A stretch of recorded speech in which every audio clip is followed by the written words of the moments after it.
Come on, come in. Welcome, welcome. I can't believe we only have 20 people here to listen to me try to read the pronunciations of the book. We did it a little too late. What's up, guys? My dog is very rowdy right now. He wants to play. And apparently there's a great... Cecilia, I love how you go. This is the great Lord of the Rings scam of 2025. That is so funny. I am not faking this. That would be wild if I built a whole YouTube stream off of faking this. But I feel like, oh, Revenant, thanks for the gifted membership. Congrats, Alex B, for gifting for a membership.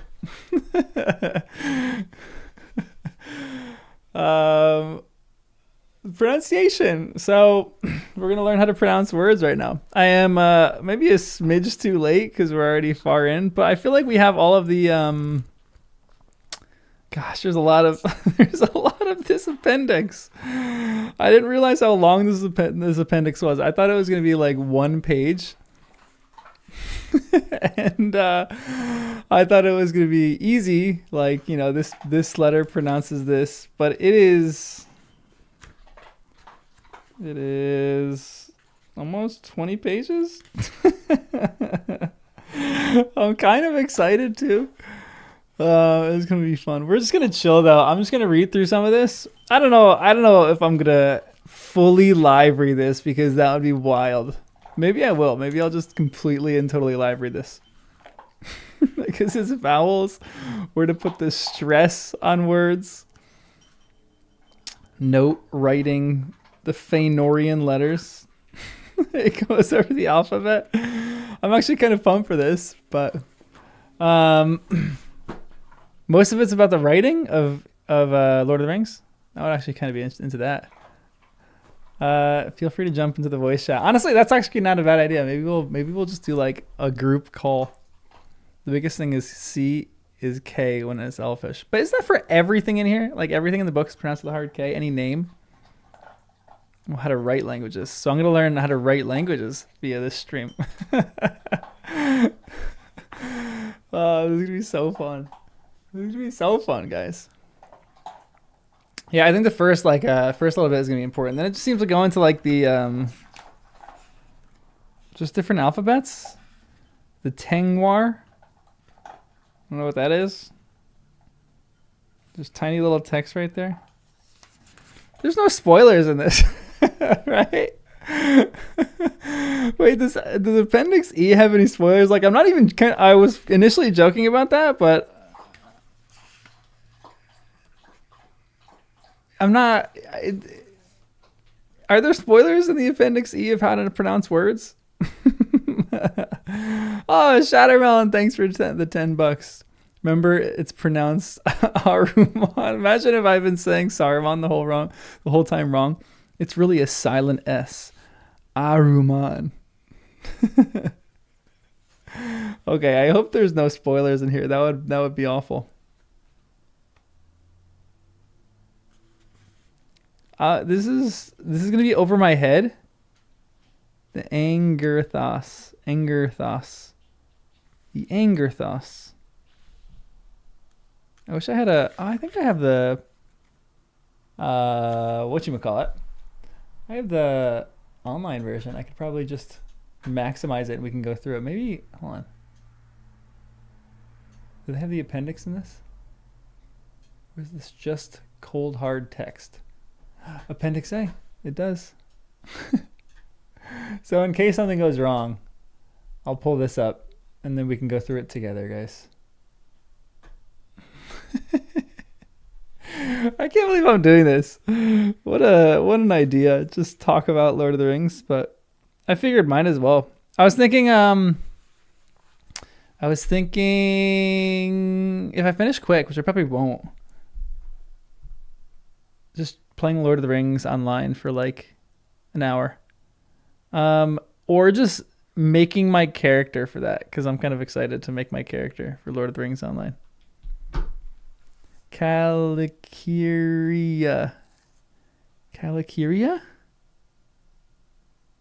Part 1 of Appendix E. Okay, maybe we'll just read part 1. That just has a bunch of like letter combinations.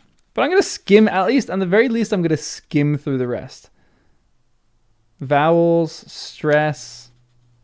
And then it goes into the writing. And the Fenorian letters. We're going to just skim, guys.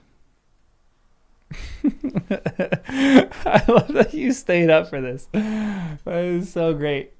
Guys, this is so fun. Just learning how to pronounce words with you guys. Dipthongs are 1 syllable. I know what a diphthong is, kind of. 2 syllables that really make a 1 sounding syllable. That's the worst definition you've probably ever heard of a diphthong, but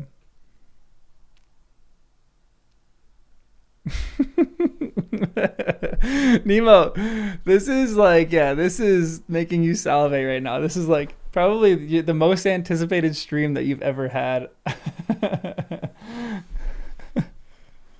That is so great. Also, I have poison ivy on my leg. It's really itchy. I don't know how I got it. Ugh. And I have it on my wrist. I just took my sock off because it was itchy, too itchy. In one stream, I don't know if I should tell you guys this. This is a wild thing. In one stream, I used to do Harry Potter. Well, not used to. I still do Harry Potter every once in a while. But this Lord of the Rings has kind of taken over for this channel for a bit. But I used to do Harry Potter, and I had a channel called, or the podcast used to be Harry Potter and the First Time Readers. And we were recorded in my living room over here. And there was one podcast where we were recording it live, and I took my socks off, and that has appeared on a YouTube playlist by the name of podcast host taking socks off. And it's just a bunch of podcast hosts that apparently someone really likes when podcast people take their socks off. So these puppies are going on some websites. Yeah, Harry content is going to come back, especially with the advent of the HBO series. So that's 100% coming back. Yeah, the internet is really weird about feet. A little bit too weird, to be honest, but to each their own. Yeah, it was funny. It was a little strange to see that, but to each their own, I guess. But yeah, Harry Potter content coming back because of the HBO series. Game of Thrones gonna come out soon. I'm gonna start reading that for the first time. And then someone in the very beginning of this chat, someone was saying that this whole thing is a scam. It was just a business idea that I'm faking that I'm reading this for the first time. June, every time I mention Game of Thrones, I feel like you just pop in the chat. I'm actually pumped to read it. I was thinking about doing it this week and just starting a live stream. This live stream was potentially initially going to be a Game of Thrones one, but I want to wait a little bit. I almost want to finish this. I think I'm going to finish The Return of the Kings, even though it might take me too long, and then go into Game of Thrones because I like focusing on one book. But I'm probably gonna do The Hobbit and Game of Thrones simultaneously. But you never know. Next week I might start Game of Thrones and just go through that slow. But who knows? Most English speakers are not good at pronouncing anything in English. Yeah, it's true. My pronunciations are gonna be rough. Although one time there was someone who was Spanish. He said I said things well in a Spanish accent. So there you go. Yeah, I think I'll finish. Dungeon Crawler Carl? I keep seeing that all over the Discord. Why is everyone reading Dungeon Crawler Carl? The Brits are proud of mispronouncing foreign names.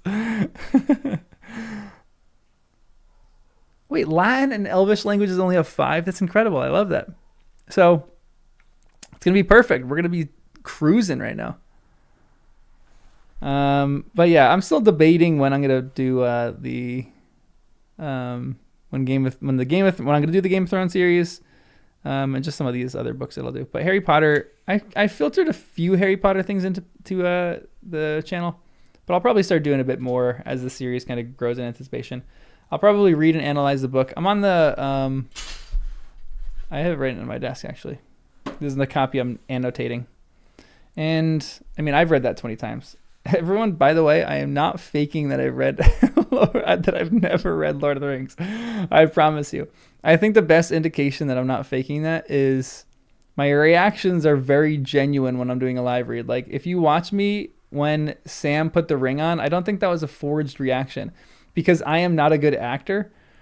And you've seen that I'm not a good actor based on how I do live reads, because I can't read the text half the time very correctly. So none of this is fake. Here's a question that I actually have. I know some of you, I know no one, I know like everyone's not huge into Harry Potter here, but here's a question. I was reading this and I was trying to figure this out. Sucky actor, first time reader. That's the tagline of the channel. Honestly, that's a great tagline for a channel. Sucky actor, first time reader. But yeah, I tried to read Lord of the Rings once when I was in high school and got to the second chapter and was like, or no, I got to the fourth chapter because I got to where Frodo moved and was like, why are they moving? And then me and my dumb high school self were like, that's boring. It's boring. But it was really, little did I know. You hear your Harry Potter lie. Oh no, I just dropped my book. At least one World War I nonfiction novel. Yeah. You got to give me a good list of recommendations, because I would love to do on any of that kind of stuff. Like if I did this channel and it was like first time read of like, yeah, high school me didn't know anything. If we did a first time read, if this channel was like first time read of like, you know, literature from 2000 or from like 1990 to, you know, 2020, and it was like serious literature that's won Pulitzer Prizes, then you know the channel is fake, because I went through a phase of like 7 years where that's all I read. But I didn't read any classics. My friend kept berating me, telling me to read classics, and I didn't. And he kept berating me, telling me to read the classics like the Aeneid and the Iliad, and I was like, no, I'm not going to do that. So maybe one day I'll read it on this channel. So Hardcore History podcast, I've listened to 1 or 2 episodes like that, and they're good, but I haven't gotten like hooked onto it. How often does that guy come up with new episodes? I got to redo that. I got to retry that. Okay, here's the question. It's a question from Harry Potter. And I know some of you guys aren't like, you know, the biggest Harry Potter nerds and you're Lord of the Rings nerds. But okay, so there's a moment that I'm trying to figure out why this happens. And I've been sitting on an essay for like a month, almost like, not a month, like actually maybe, yeah, a month. Because I haven't done a Harry Potter essay in a while. Wait, I'll like the Iliad more than the Odyssey, even though most people prefer the Odyssey. Interesting. I'm curious why you think so. I know, I just have to ask the question. Keep dancing around it. Okay, so they are on not platform 9 3/4 yet. They're right before it, right before the barrier. Harry is not sure where the heck he's going, which to Hagrid's fault, that's ridiculous that he says, here's your ticket platform, or here's your train ticket. You have to get onto platform 9 3/4 and doesn't tell him how to get onto it. That's absurd. Harry should be escorted. Every first year should probably be escorted onto the platform in some way. That is absurd. How did Hermione get on the platform? You know, that's one of my questions. That would actually be an interesting fan fiction. And here's the question that I have. Harry, by very great coincidence, runs into the Weasleys. And then she says this. Or Harry goes, the thing is, I don't know how to get onto the platform, she said kindly, and Harry nodded. Not to worry, she said. All you have to do is walk, here you go. All you have to do is walk straight at the barrier between platforms 9 and 10. Don't stop and don't be scared or you'll crash into it. That's very important. Okay, so everyone, she says, don't stop and don't be scared. You'll crash into it. That's very important. Actually, so okay, I misread it the first time. She doesn't say don't be scared or you'll crash into it. She says don't stop and don't be scared, you'll crash into it. That's very important. Best do it at a bit of a run if you're nervous. Go on. Go now before Ron. And then it says this in the next paragraph. He started to walk toward it. People jostled him on the way to the platforms 9 and 10. Harry walked more quickly. He was going to smash right into that ticket box and he'd be in trouble. Leaning forward on his trolley, he broke into a heavy run. The barrier was coming nearer and nearer. He wouldn't be able to stop. The trolley was out of control. He was a foot away. He closed his eyes, ready for the crash. It didn't come. He kept on running. He opened his eyes. Harry, so Mrs. Weasley says, don't be scared you'll crash into it. That's very important. Don't stop. Harry is terrified that he's going to crash into it. And he doesn't stop, but he's terrified he's going to crash into it. So what is the magic on the platform?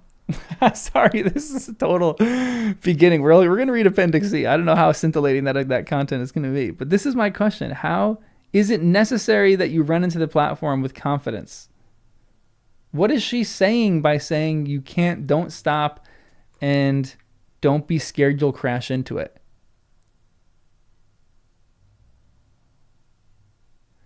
If he hadn't been scared, he would have kept going and been crushed by the train.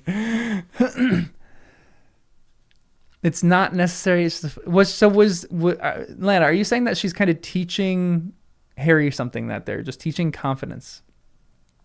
Well, June, I kind of agree with you. It needs to be activated by willpower to some extent, but at the same point, Harry doesn't have any willpower. He does the first step, right, which is he doesn't stop, but the second one of not being scared, he doesn't complete because he's terrified. He thinks that there's going to be a crash coming. When it doesn't, he's shocked.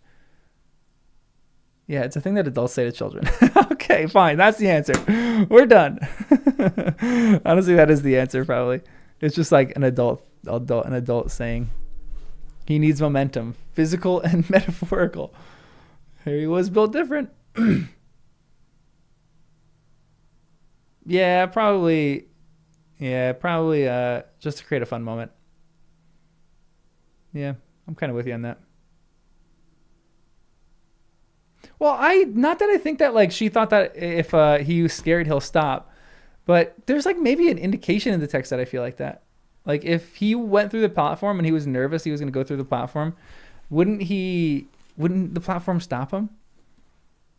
And like, what if a muggle, like muggles go through the platform? Are Hermione's parents in the platform? So can any muggle just go through the platform if they have confidence and they know it's not going to stop? Me, Danny, and Jen were there last year and we tried. Like literally actually almost a year ago today. August 31st. It's September 1st. It's Harry Potter Day tomorrow. Or it's the day that the train goes out. If anyone's in London, make sure you go to that. It was kind of fun. Actually, they don't have it anymore, but we still did it. You know what I mean? Maybe he'll get splinched. I kind of like that.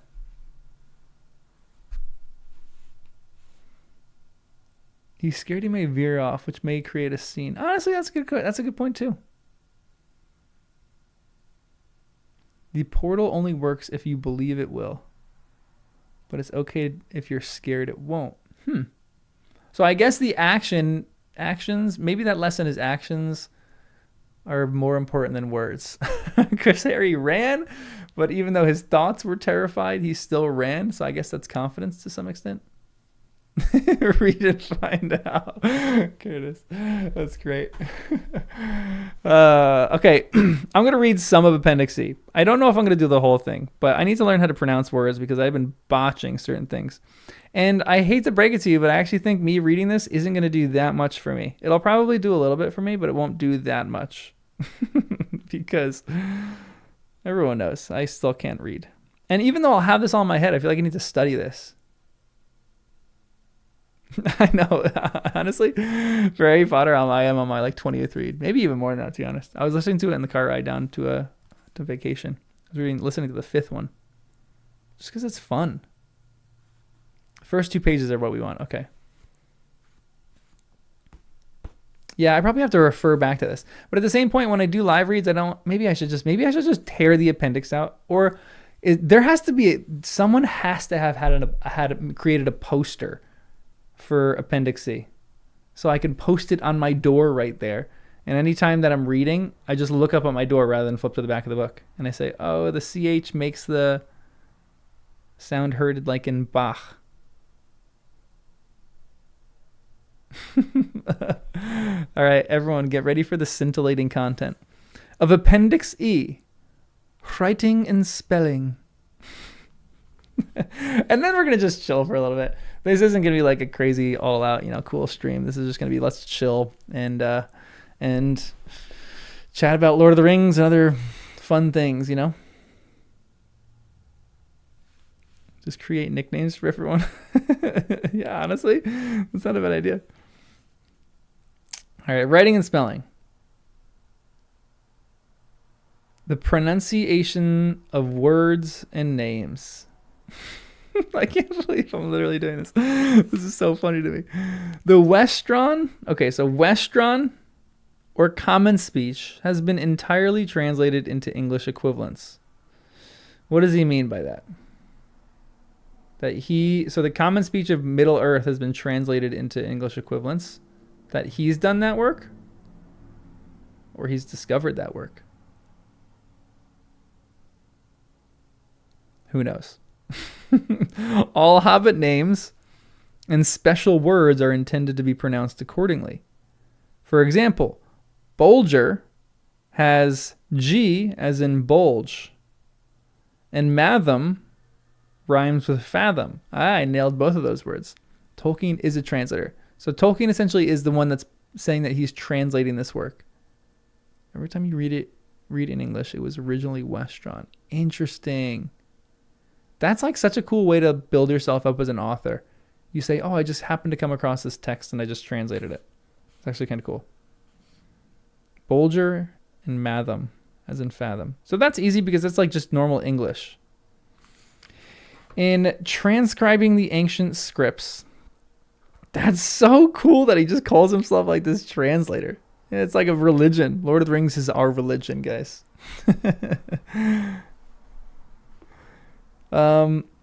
In transcribing the ancient scripts, I have tried to represent the original sounds, so far as they can be determined. Dang, he's like such a nerd. I love this. with fair, I love that he puts a parenthetical phrase right there. Like, look at this. Hold on. I'm just gonna show you guys.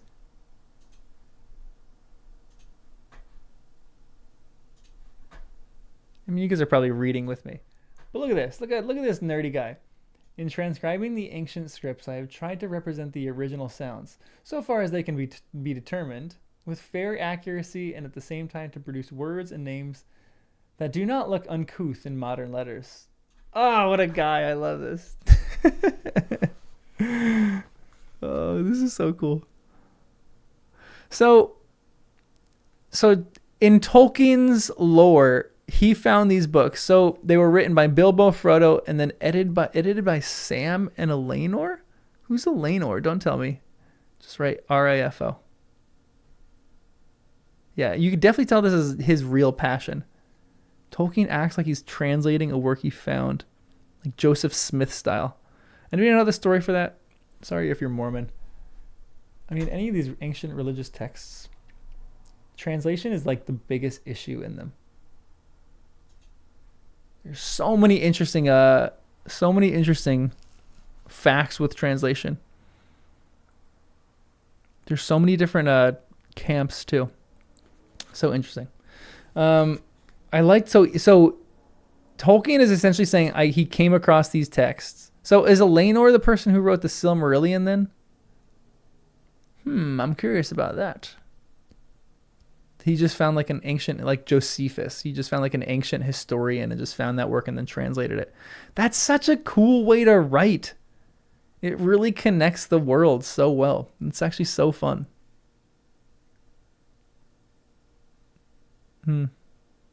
Joseph Smith also did a lot of other things, to be honest. Let's be honest. The High Elven Quenya, am I pronouncing that right?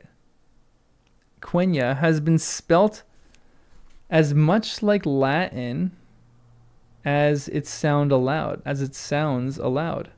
For this reason, the C has been preferred to K in both Eldarin languages. Wait, for this reason, the C has been preferred to the K in both Eldarin languages. Eldar elves? The Quenya. So it's not Quenya. Sindarin and Quenya. Quenyan. Sindarin and Quenya. The High Elven Quenya has been spelt as much like Latin as it sounds aloud. Anybody take Latin in middle school or high school? For this reason, but isn't that opposite?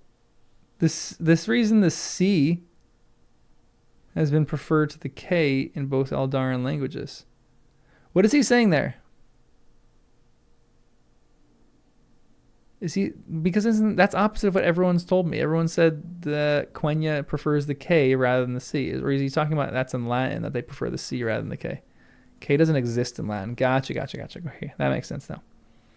He means just the letters. Okay, makes sense.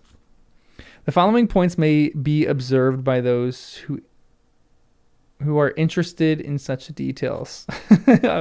That's us. That's us, JRR.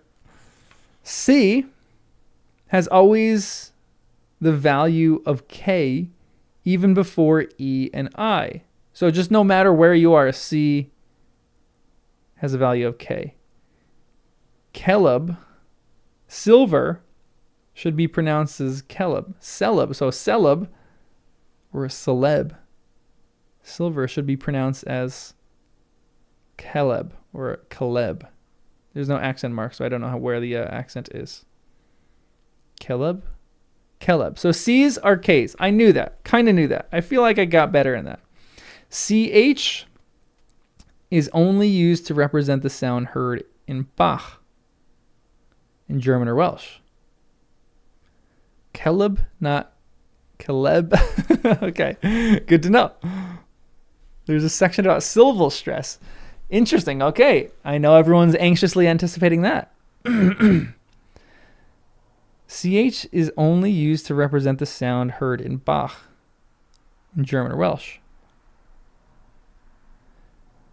Okay, and how do I properly pronounce the word Bach? Am I pronouncing it with like a CH, like a guttural CH, or a Bach? Is he talking about that? I think it's Bach. Like you got it like guttural. Bach. Sorry, that's gross. The first one. Thank you, Nevo. Okay. Not that in English church, like Bach. Imagine if we just go around calling him Johann Sebastian Bach. Bachi. Except at the end of words and before T, this sound was weakened to H in the speech of Gondor.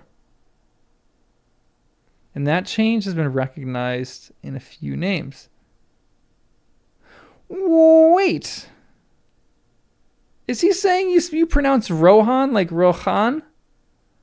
Rohirrim? The CHs? No, the opposite. Okay. So Rohan should just be Rohan because it... Okay. Wait, he means it used to be Rohan? Dude, that's actually so cool. Can I say it? Rohan? Did they say that in the movies anywhere? So it should be saying Rohan and Rohirrim.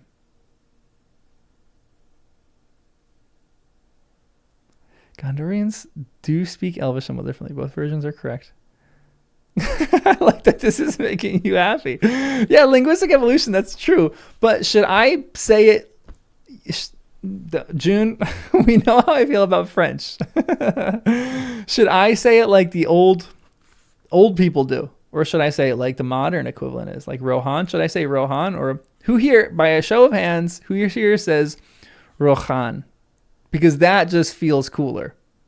Go with the newer pronunciations. Why?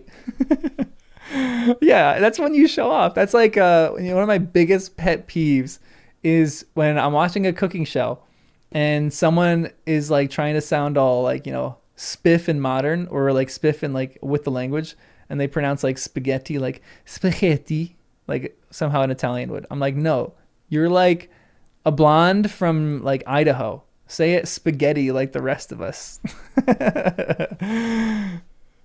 Okay, so even though I'll still pronounce Rohan like Rohan, Rohan just sounds cool.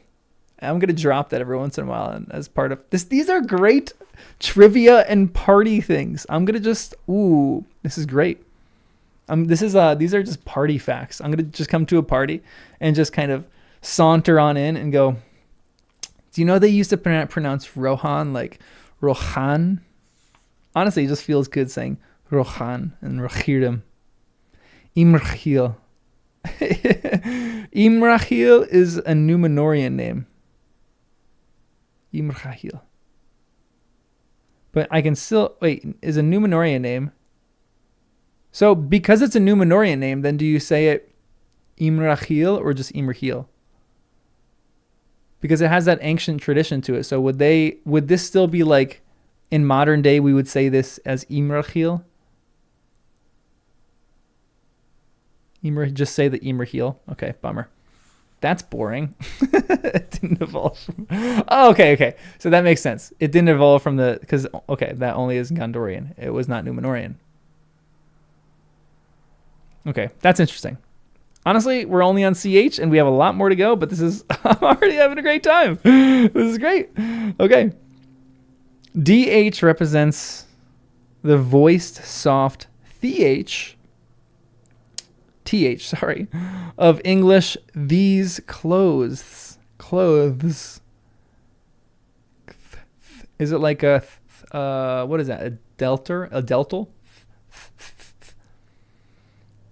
It is usually related to D, as in S galadtree,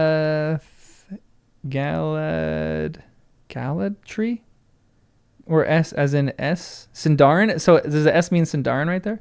As in the Sindarin galad tree, compared with the Quenyan alda, but is sometimes referred to, or sometimes derived from N plus R, as in Carathras. Redhorn from Quran Ras. A dental fricative. Ooh!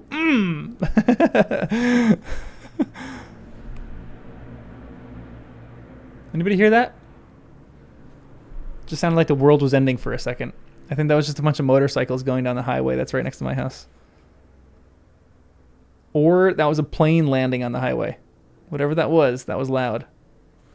So I'm making a TH. Hold on. I have to reread this.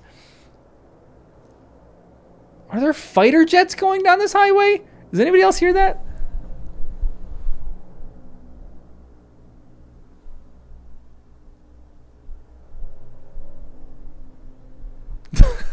Sorry, everyone. There are some loud noises going on outside of my window.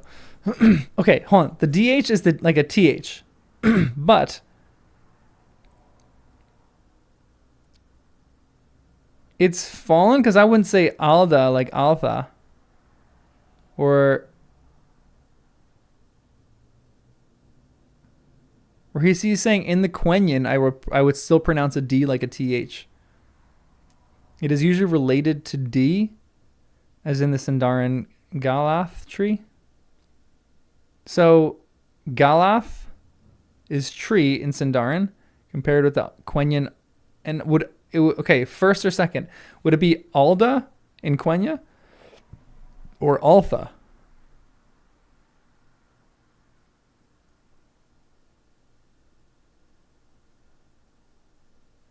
The Quenyan word is Alda, not Altha. Okay, the first one. So just Alda. Softer TH sound. There is no H.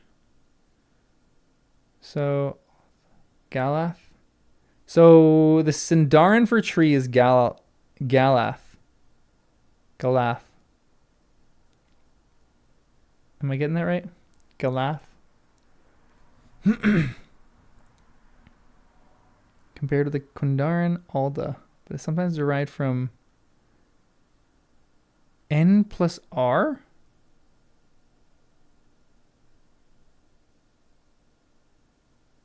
What does that mean? But it's sometimes derived from N plus R, as in Karathras, Redhorn, from Quran Ras. Oh, okay. So Karathras comes from Quran Ras.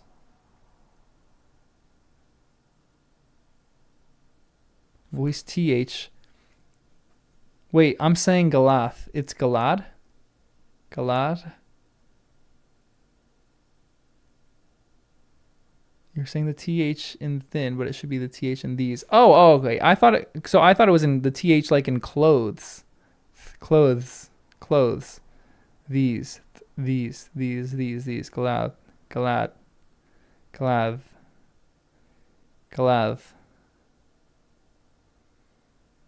Karathrash.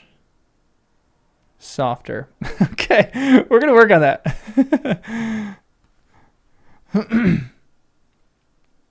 So I need like to work on my pronunciation here. Galav, and Karathras, not Karathras. Karathrash. Ooh, I got it perfect. That makes me happy. All right, well, let's keep going. I need to practice that in my own time. Karathras. Oh, the stress is on the ka. Karathras. Thank you. Galath. This is kind of fun. Okay, F represents F, except at the end of words. Thank you. Where it is used to represent the sound of V. Nindalv or Fladriv. Interesting. What was that? Aren't F's sometimes written as S's in the English language? You see that sometimes on old buildings. Like, what is that building? The Congress building, I think, or something like that. There's a courthouse.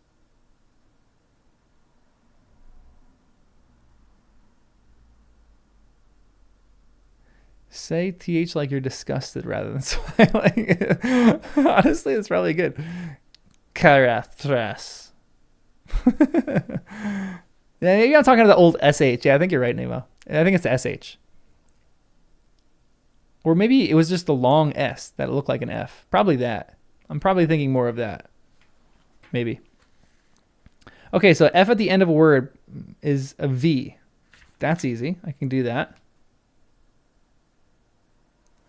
All right. Yes, I'm talking about that, Nemo. It's cool that you even pulled that out.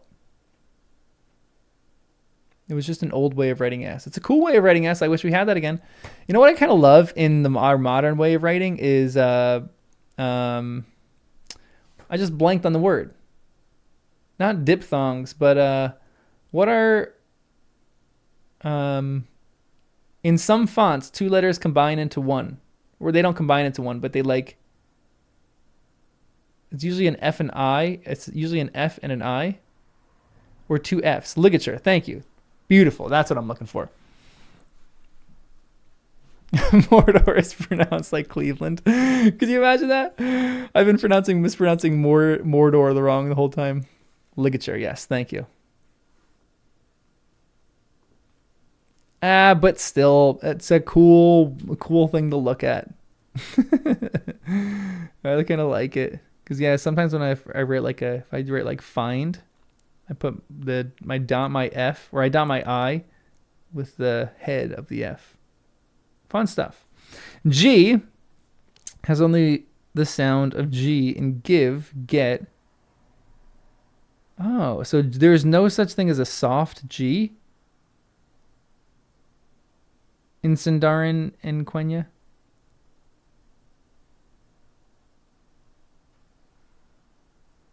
So no such thing as a soft G.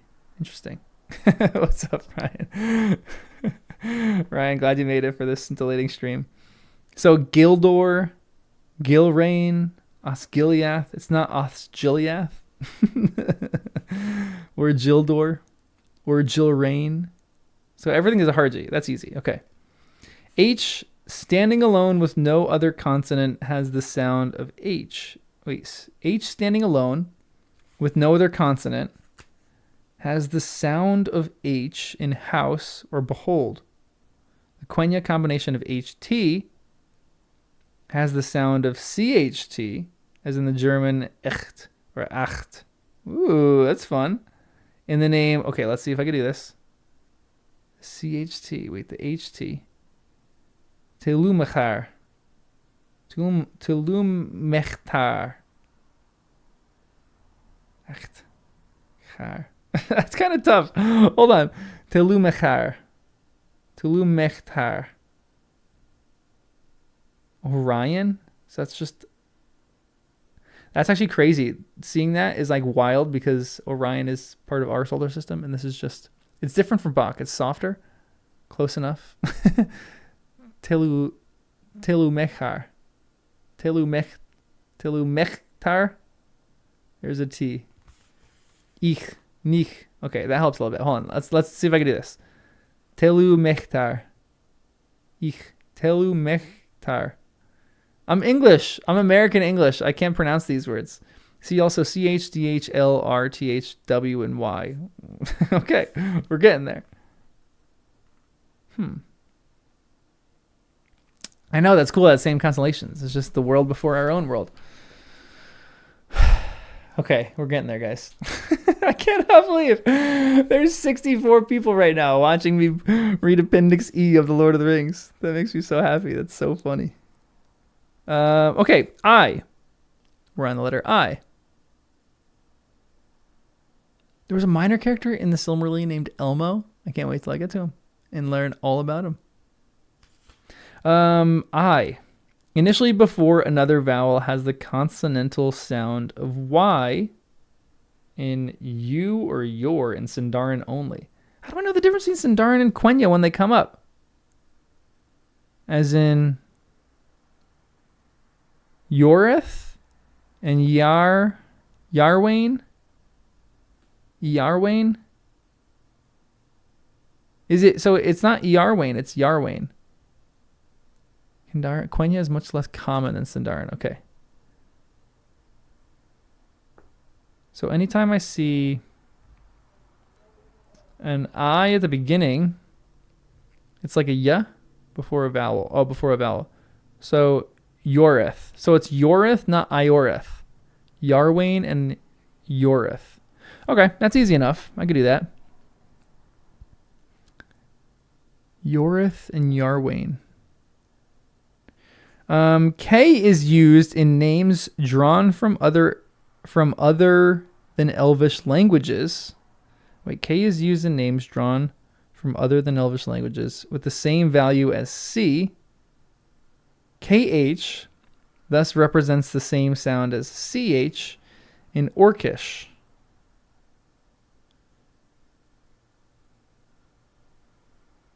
KH thus represents the same sound as CH in Orcish. So Grishnach,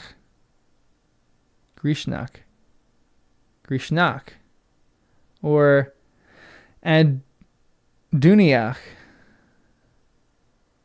or Aduniach, Adunachor. CH, but CH in what? Like, I don't have a representation of what the CH is in. Because CH is different in Bach than it is in Chor.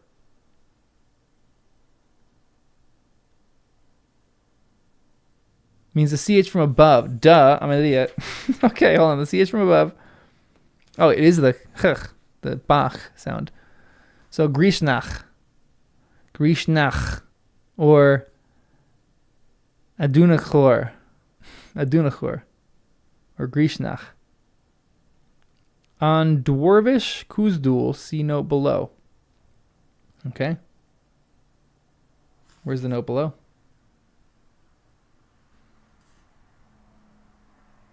That's not where the thing is.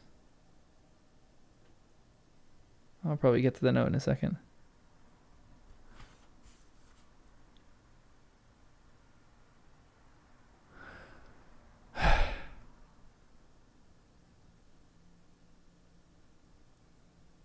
I'm just catching up with the chat. Dwarves love K. Interesting. You missed all the good stuff, Shattermelon. You go away for a phone call and you miss all the good stuff. Dwarves and orcs use K and KH. Elves use C and CH, but they're pronounced the same way. Okay, beautiful. Thank you, Dan. That's literally all I need. That is all I need in the world. Simplify it for me. Explain it to me like I'm 5 years old. L represents more or less the sounds of English sounds of English initial L as in let. It was, however, to some degree palatalized between E and I, and a consonant, or finally after E and I, the Eldar would probably have just transcribed English bell, fill as Beol, feel. LH represents the sound when voiceless, usually derived from initial SL. In archaic Quenya, this is written HL, but was in the Third Age usually pronounced as L. So an L is an L.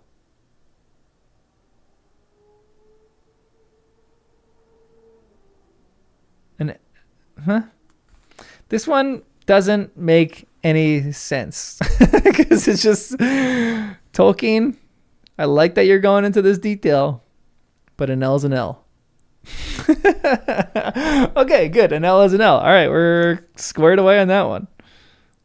I love that he wrote this whole long paragraph to just say an L is an L. That makes me so happy. What a linguist this guy is. Okay. NG represents NG in finger, except finally where it was sounded as in English sing. Ing, finger, sing, inger, sing. The latter sound also occurred initially in Quenya, that has been transcribed N as in Noldo, according to the pronunciation of the Third Age. So N's like Quenya. It's not Quenya.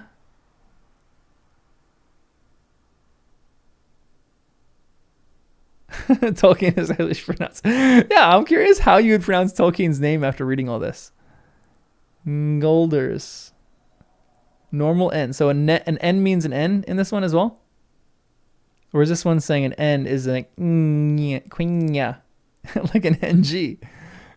What was that? There was a video. I gotta find that. I think it was on. Anybody listen to the Basement Yard podcast? I don't listen to it, but I remember seeing a clip that was. Then they were pronouncing things, and there was something really funny that I think that they pronounced, but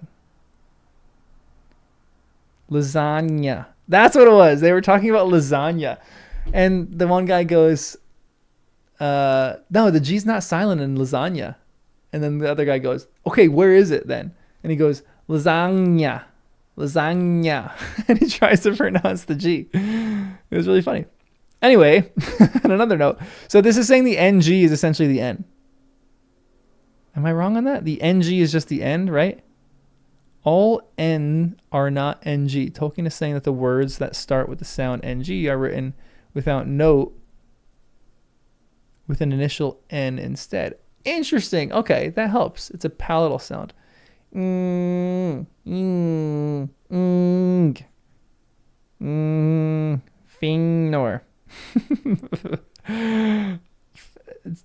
Hold on. It's a palatal sound. What is, hold on. Okay, hold on. Time out. I need some of your language loving nerds. What is the sound, like, if I am, a palatal is the palate of your tongue on the roof of your mouth, like a that's okay, like when my tongue hits the top of my mouth, correct?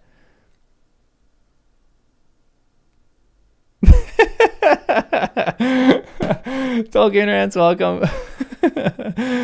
Palatals are something else. So hold on.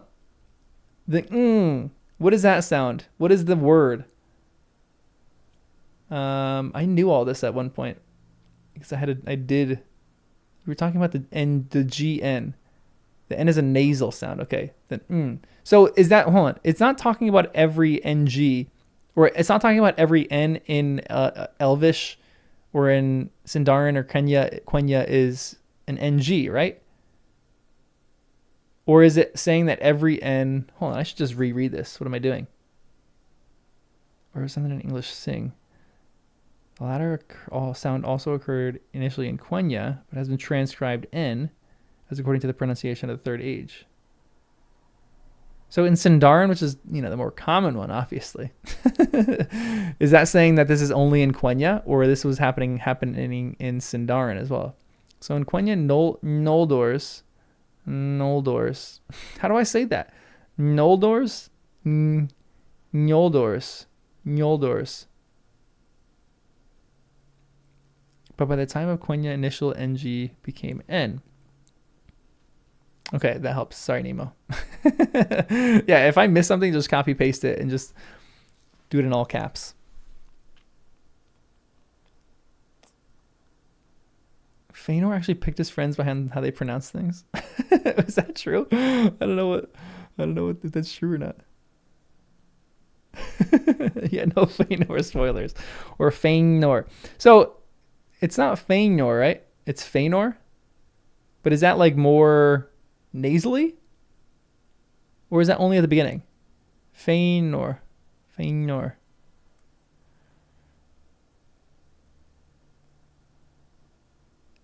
It's Fëanor. Oh, Fëanor. N is N. Okay. All right. We'll figure that out later. PH has the same sound as F. That's easy. It is used A, where the F sound occurs at the end of a word, as in Aleph, swan, where the F sound is related to or derived from the AP, as in Ephirianath, the halflings. So that they said Ephirianath in the last chapter, in the Minas Tirith chapter, when he was walking into Gondor, or when he was walking around the Gondor, and what'd they call him again? Lord of the Halflings? Nor! Fëanor! Prince of the Halflings. Thank you, Anava. Anava. How do I pronounce that? This is interesting. Now, how many of your guys' names in this chat are Lord of the Rings themed? Fëanor. Ephirianath,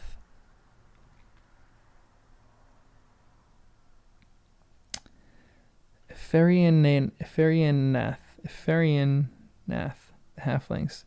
C in the middle of a few words where it represents a long FF from PP, as in Ethel, outer fence. Okay.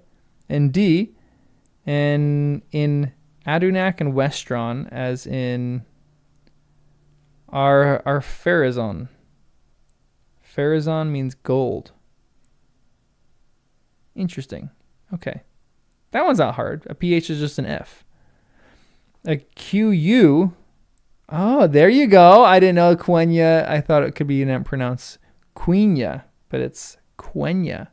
Because a QU, everyone, has been used for CW. A combination very frequent in Quenya, though it did not occur in Sindarin. Here's a question. If I were to just throw a random Elvish word on the screen, could you guys tell if it was Sindarin or Quenya?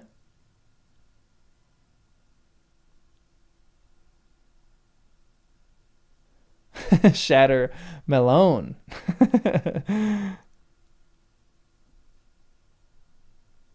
You could tell with a lot of words. Interesting. Is that because you guys just know words, or because of the way things look?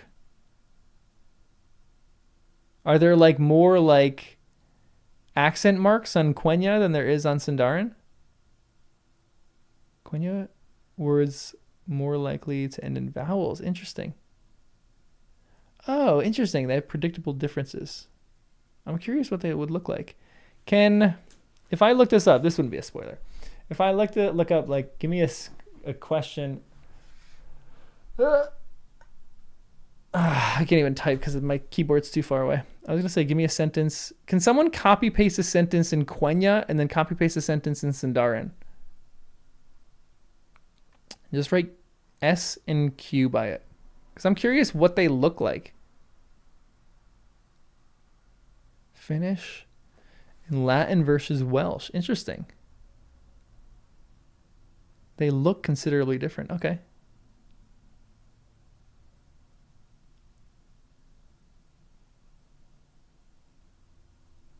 Wait, Balrog is Sindarin? Interesting. Whoa. Valarauku. Valarauka? Dang.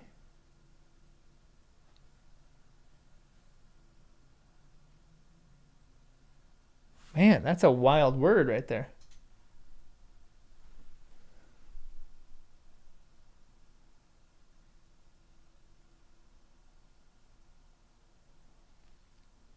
Power? No way. Does it literally translates to power demon?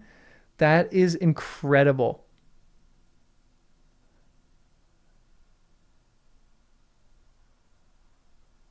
Quenya? Tyleporno? Sindarin as Celeborn? Both mean men. So Atani and Adane? Interesting. Okay, I can see kind of a little bit of a difference for that one. Surely. Sindarin frequently has multiple consonants in a row. Quenya words have simpler sounds and usually end in a vowel. What is your guys' No! Galadriel's husband is called Teleporno? No! That's Celeborn in Quenya?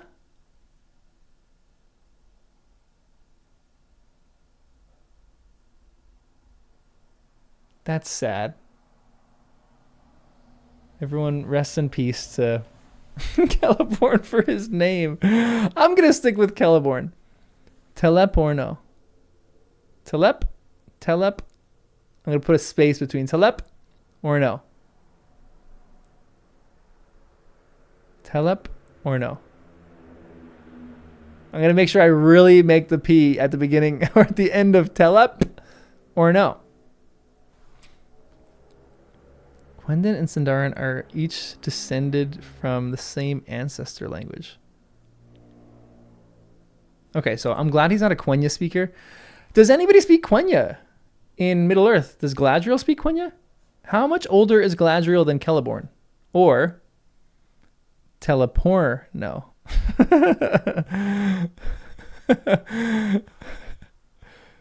Shadowrun, great to have you here. Hold on, I'll give you the R right here. We're actually almost on it.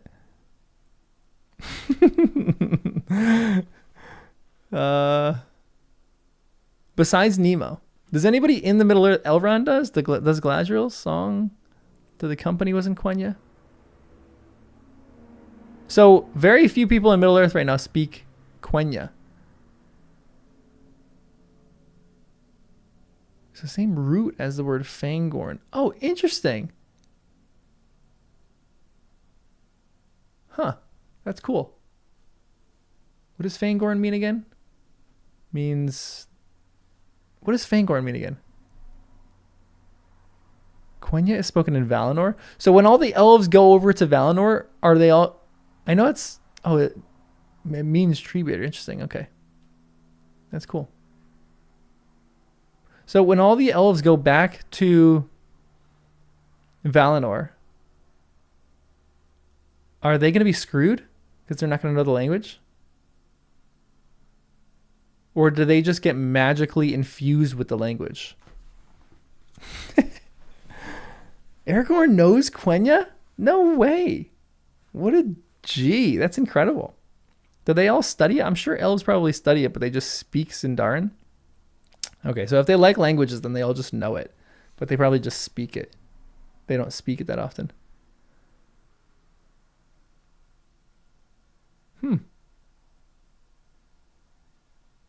Honestly, that would be my dream come true if I could just get infused with every language. Like the Matrix, I could just download all these languages into my brain.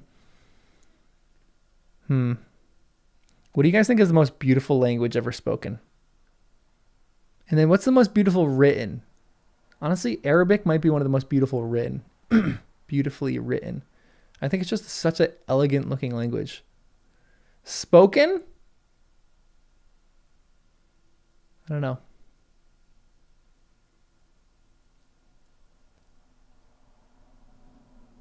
I don't know.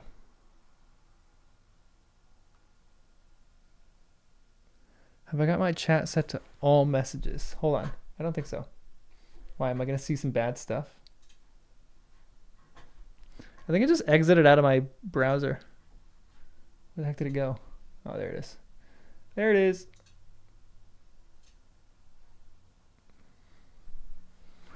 Yeah, everyone says French is a cool 7,000 languages. Come on, Neil, you have to have a favorite sounding.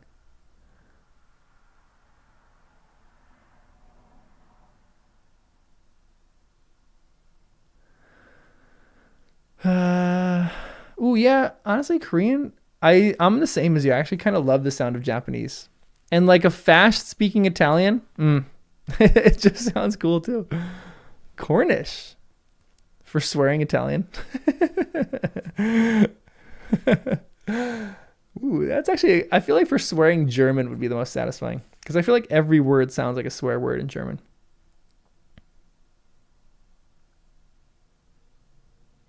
Welsh. Welsh is pretty sweet. Greek also, yeah, Greek looks cool. Yeah. All right, R. Let's do R. Let's finish the alphabet here. R represents a trilled R. Ooh, we're going to trill the R in all positions. So every R, I'm going to trill it. The sound was not lost before consonants, as in English part. The orcs and some dwarves are said to have used a back or uvular R. How do you do a uvular R? A uvular R? Is that like what's a word that starts with an R? That's like Orcish or Dwarvish. The French R. The French R is in the back of your throat, right? Oh, I don't know how to do it. My muscles don't work back there. Like the Cowardly Lion. Uvular R is French. Trilled R like Scottish. Rolled R. Oh, wait. What's the difference between a rolled R and a trilled R? A trilled R. What's an R? What's a trilled R? Hold on. What's a trilled R? Because I was thinking of a rolled R. I was getting ready and excited to roll every one of my R's. The sound which from Eldar, this is great. It's a uvular R, a sound which the Eldar found distasteful. I should make a video about that. The most distasteful thing to the Eldar. I don't even know who the Eldar are yet. Wait, trilled is rolled. Okay, a trill like a Spanish. Perro. Like a trilled is like not a, it's like a almost roll. Like Eldar are the elves. Okay, Eldar are the elves. Thank you. That helps. So elves just don't like the sound of a uvular R. I don't blame them. RH represents a voiceless R. A voiceless R. How do you do a voiceless R? Usually derived from older initial SR. It was written HR in Quenya. Cross-reference L. In which we know an L is an L.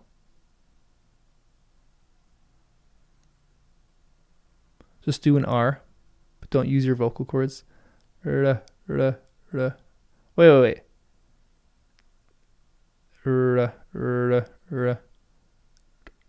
How do you, hold on, timeout. An R without your vocal cords? How do you say anything without your vocal cords? Oh, wow. I didn't even actually know that. Whispering is speaking with your vocal cord, without your vocal cords. Wow. The stuff I am learning on this is actually phenomenal. Ella stream. It's in the front of your mouth. I don't know how to do that. That is so difficult. Someone give me a word that I can speak. Vibrating your teeth. That's crazy.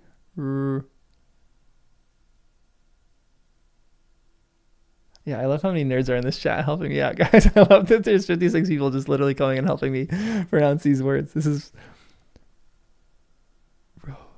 but like, how do you whisper loud? This is such a weird one.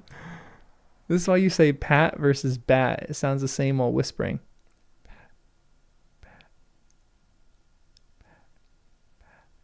That's crazy. That's actually so cool.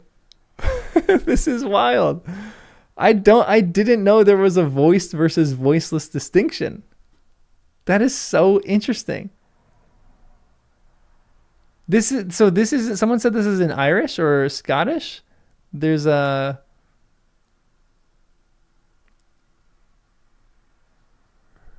Hamas Sekor. I don't know how to do that loud.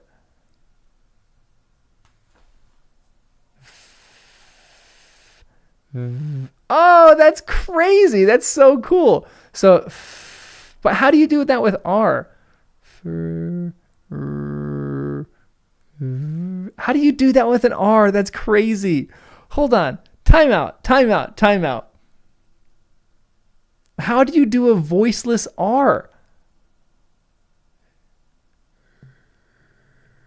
How do you do it loud? Because I could do it loud.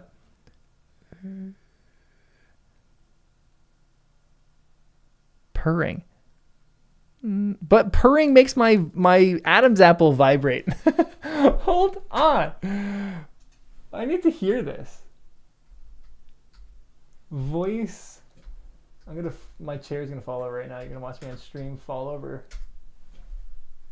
Voiceless tapped R. So you watch this guy on YouTube do it? Unvoiced apicil alveolar trill.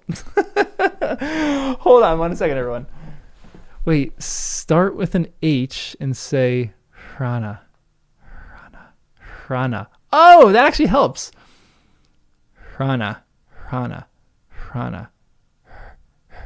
Okay, that actually helps a ton. So like an R would be like, so I'm just like breathing. This is so fun, guys. Hold on 1 second. I gotta listen to this. This is a 1 minute video. Let's see if this works. I'll put my desktop audio on.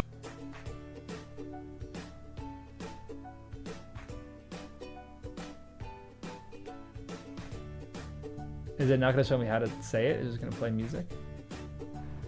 Ja.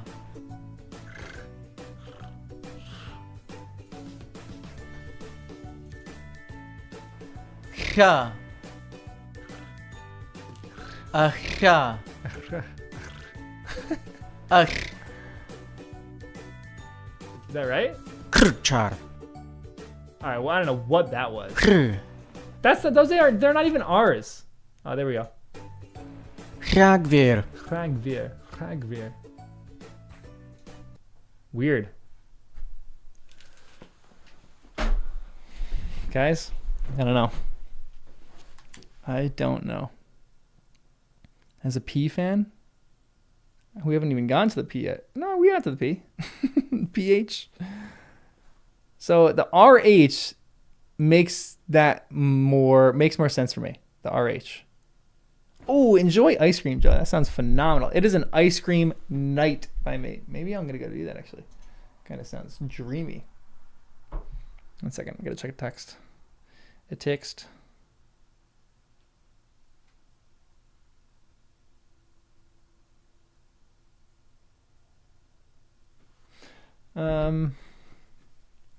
That's Greek row. If I voice the RH, nobody will mind too much. Okay, that's good. That's comforting. It is crazy to try to speak another language because your like vocal cords just aren't used to that. So it's like an out-of-body experience. Well, not an out-of-body experience, but you know what I mean.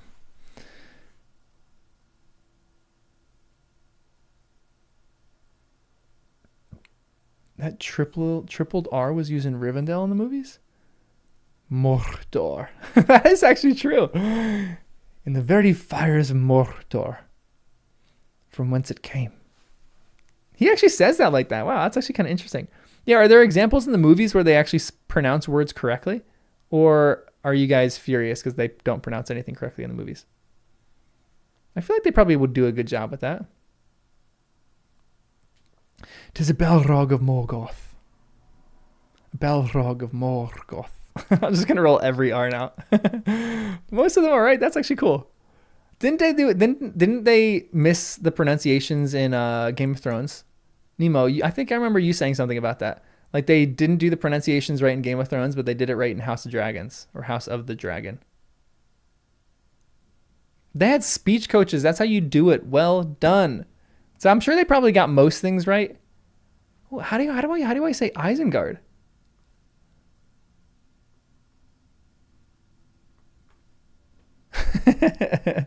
Confusing two kinds of R's. Yeah. So one's a rolled and one's a trilled. I'm not going to hang up that much on the R's. The R's are still a little bit all over the place for me. Isengard. They are taking the hobbits to Isengard. Isengard.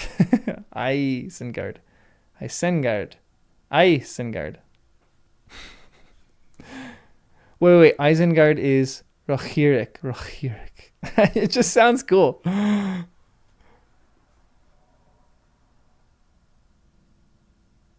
The creator of the languages in Game of Thrones loves the actor for Grey Worm because he's amazing at pronouncing the High Valyrian. I love that. That's cool. Wait, so George R. R. Martin didn't create the languages? That's interesting. I won't listen to the audiobook. I'm going to read that myself. I'm actually pumped to read that. Ooh, send me that video of the vocalist analyzing with Tolkien. That actually sounds phenomenal. Right up my alley.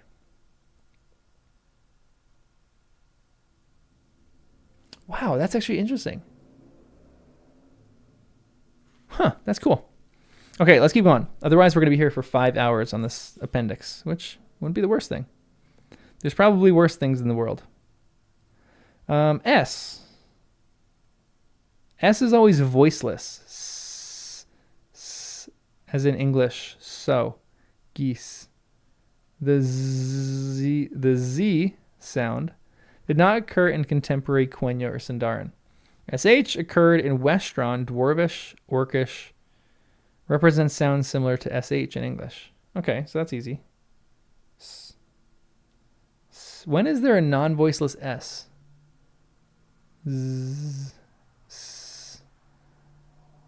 Isn't S just normally voiceless? So an S is just an S is a voiceless S if it's a Z. Like those. Oh, interesting. Those, these. When it sounds more like a Z. Boxes. Oh, foxes. Yeah, voice S is just a Z. The History of English podcast is actually helpful for Lord of the Rings. That's interesting. I actually want to listen to that now.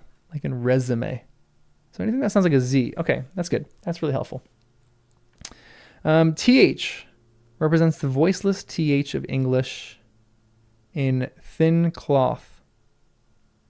This had become S in spoken Quenya, though still written with a different letter, as in Quenya. Wait. This had become S in spoken Quenya, though still written with a different letter, as in Quenya Ethiel, or the Sindarin Ethiel. So Ethiel is the Quenya, and Ethiel is the Sindarin for moon. Ethiel. Ithilien, the garden of the moon. That makes sense now. That's cool. I love how nerdy this is. Like Tolkien really goes into detail. This is why his world building is the best. Is there anybody, okay, here's probably a sacrilegious question. Is there anybody who created a world as equal, probably not equal, but who would you put as second best to Tolkien in world building? Or just nerddom. Minas Ithil is the Tower of the Moon. I'm going to remember that forever now. That's actually awesome. Terry Pratchett? Interesting. Discworld? I got to get into that. George? I like how George is saying Ice and Fire because it might be George R. R. Martin in the chat. Robert Jordan? Okay, interesting. That's very interesting. Douglas Adams. I like how everyone's given different people. Not everyone's saying the same thing. I like it. But you'd all probably say that Tolkien is the best, correct? I think everyone is in agreement about that on a Tolkien channel, pretty much. Okay, good. Everyone, hands in. Tolkien on 3. 1, 2, 3. Tolkien! TY represents a sound probably similar to the T in English tune. Although I know some people who pronounce it tune. Actually, is he saying this? If he's saying if this is like no, he wouldn't say that. Would he? Because I know that British people say tune.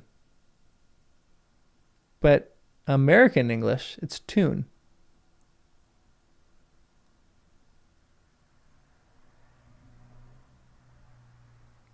Tune. He means the tune way of saying it? Ah, what a lame way to say it. So tune versus tune. Note. Tune. So he's saying tune, not tune. Okay. Tune. In British English, tune sounds like tune. Tune. Okay. My accent is yaw dropping. I know. June. Everyone say tune, tune, tune, June. Sorry, this one's tough. Okay. It was derived mainly from C or T plus Y.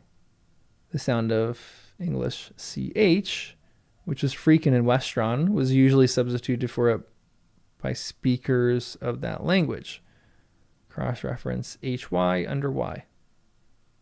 V has the sound of English V, but is not used finally. Because it's pronounced as an F finally? No, because the F is pronounced as a V finally, but is not used finally. V has the sound of the English V. Because finally, oh, like literally the word finally? No, but it's not used finally. Because you never see a word that ends in V. Okay. He could have said written, but is not used finally. So that just means written. Finally in English either. Yeah, Nildav doesn't look great. Nildav. Initially versus finally. Okay, that makes sense. W has the sound of English W. HW is a voiceless like water, as in English white.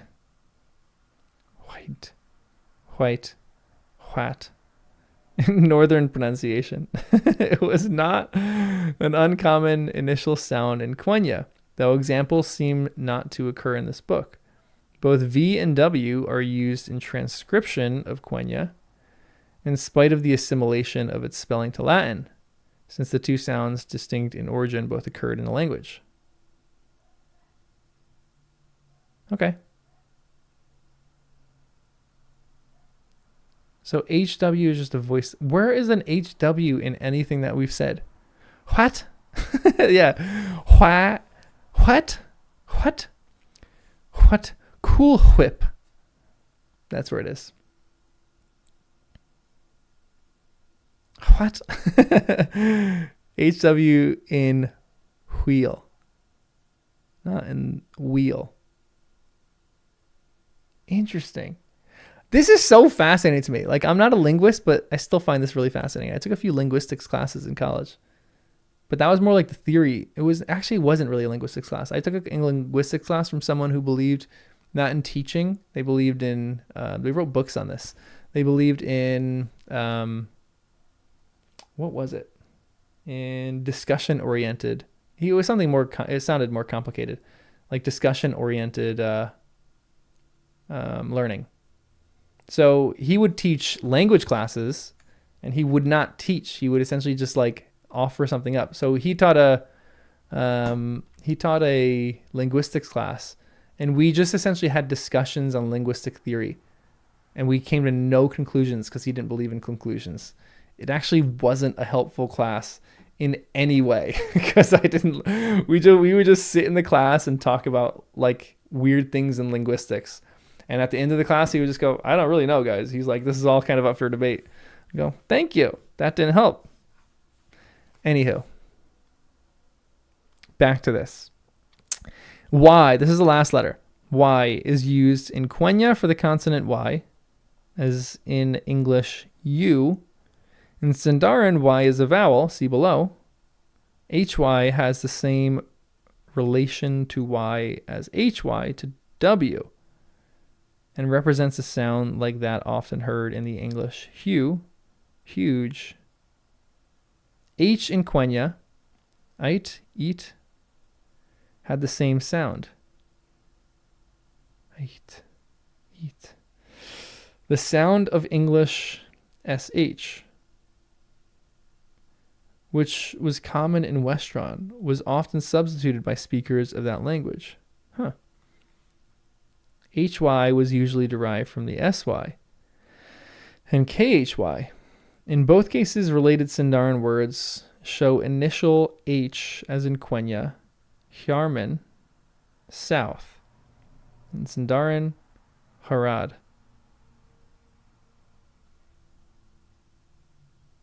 That is so different. So the Haradrim are the men from the south. That literally just translates into, from the Sindarin, from men from the south. So is im the plural in these languages? What's up, Drea? Im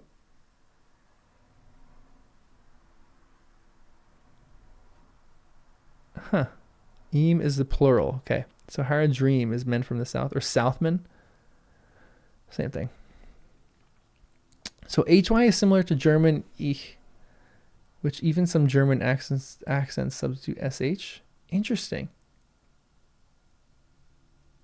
South conquer. Reem means people. Reem is host. Okay. Galathreem. But okay, so in that word, Brad, it's an interesting word that you threw out there. Galadream would not be like Galadream or Galadharim, right? It would be, because the DH is the, like more like a soft TH. So Galathreem? Would that be Galathreem? Oh, everyone, raise the roof. That's my first correct pronunciation in 4 months of doing videos on Lord of the Rings. I feel very proud of myself for that one. All right, let's finish this part off. We still got vowels, stresses, I think that's the end. No, notes and a note. 2 more pages for this part. We might just end on this. So I didn't.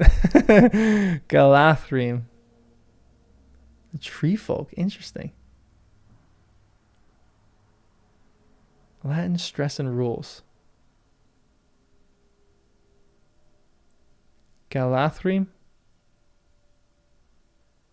Now the most important part. Vowels are the most important part. Okay, wait 1 second. A little section before we get to vowels. Note that consonants written twice as TT, LL, SS, and N represent long double consonants.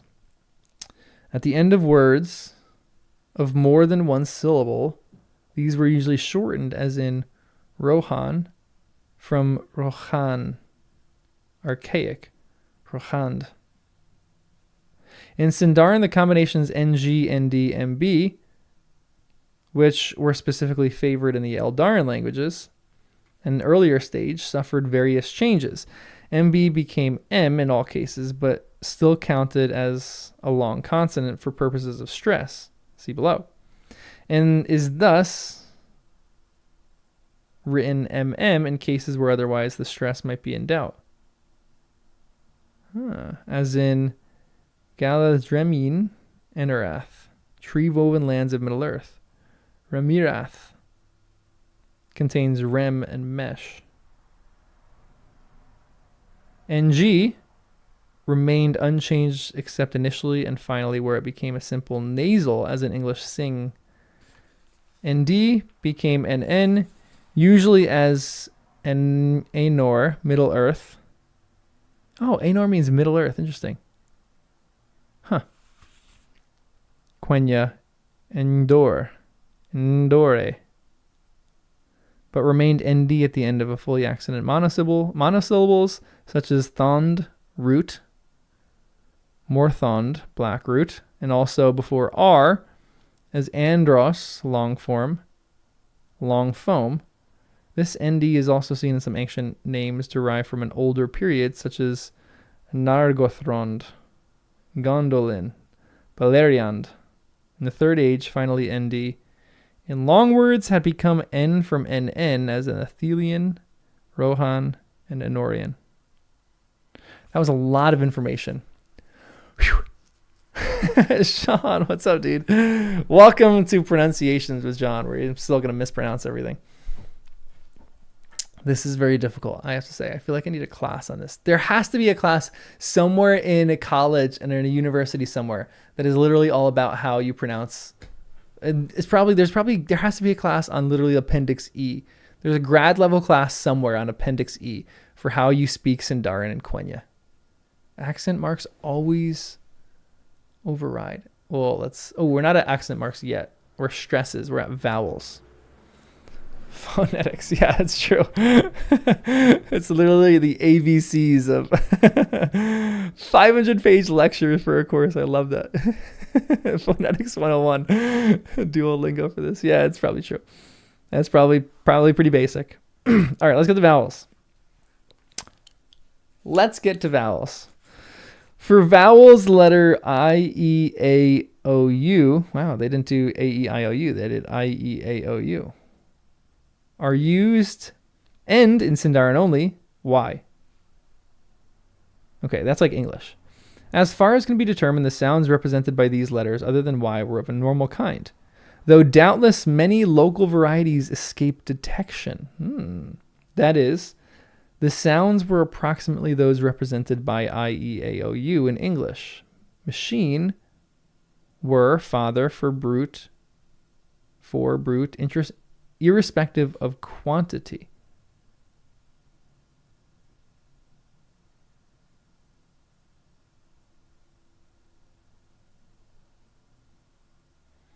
Okay.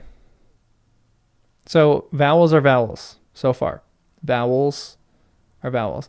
I'm also curious, any British English speakers, do you guys say I, E, A, O, U? Because here in America, we say A, E, I, O, U. But he wrote that different. Interesting. In Sindarin, long E, A, O had the same quality as the short vowels, being derived in comparatively recent times from them. Older E, A, O had been changed. Wait, what is he saying there? In the Sindarin, long E, A, O had the same quality. Okay, that's easy. In Quenya, long E and O, when correctly pronounced, as by the Eldar, tenser and closer than the short vowels.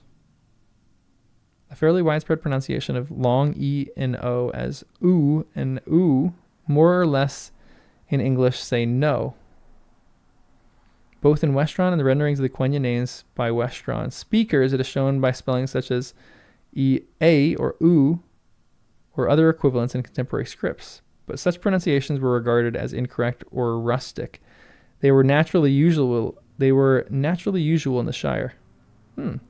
Those, therefore, who pronounce Yeni Unotim, long years innumerable, as in natural English, will err a little more than Bilbo, Meriadoc, or Peregrine. That's cute. Frodo is said to have shown great skill with foreign sounds. Frodo is a linguist. Frodo is a little linguist here. I kind of love that.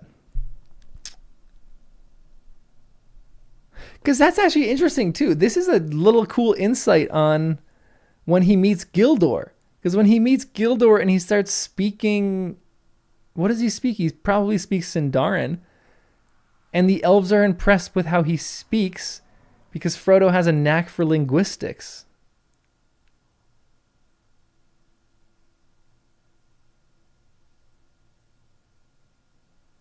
Bilbo is even more of a language nerd? I love that. Wait. Gildor speaks Quenya?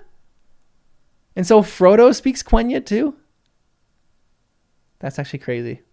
Ryan, welcome a second time. Ryan, where are you making all the puns right now?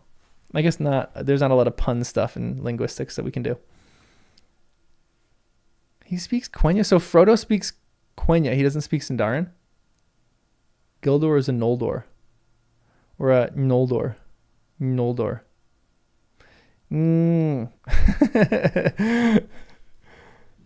Gildor spoke both and was impressed with Frodo's Quenya. Interesting. That adds a whole new element to this, because I thought it was just like he was impressed with like his eloquence. It wasn't. Well, he probably was, but he was impressed too with his just normal speech. He could speak well.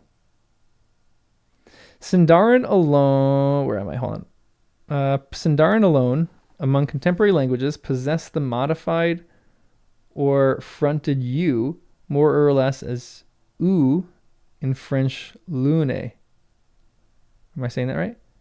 It was partly a modification of O and U, partly derived from the older dipthongs EU or U and U. For this sound, Y has been used. Okay. As in ancient English, as in ling snake, Quenya nucha, or emin, plural of Amon hill. So Amon just means hill. In Gondor, this Y was usually pronounced like an I. That is all over my head.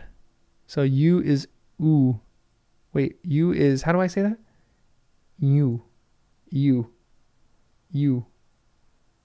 Liun.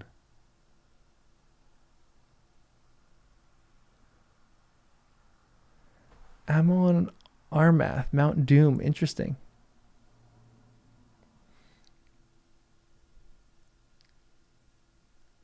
Moonster. So, Liun. How do I say that? What is the French way to say that? I don't know what the German fünf is. I don't know how to say that in German, though. Like the word cute. So, like a Y-U. You. Liun. Liun. Yeah, at the front of the mouth, that makes sense. Position your mouth for the E-E and try to say you. You. Actually, it is great. You.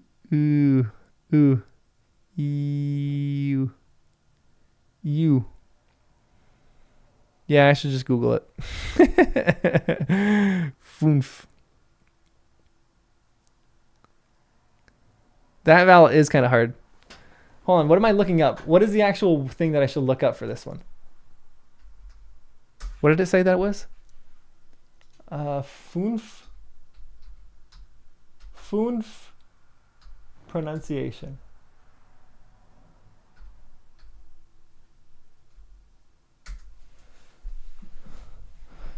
The gym in Fünf.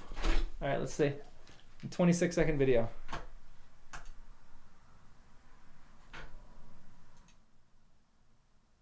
I probably shouldn't show this on the screen because something just copyright me. Welcome to my YouTube channel. In this video, you will learn how to pronounce or say Fünf.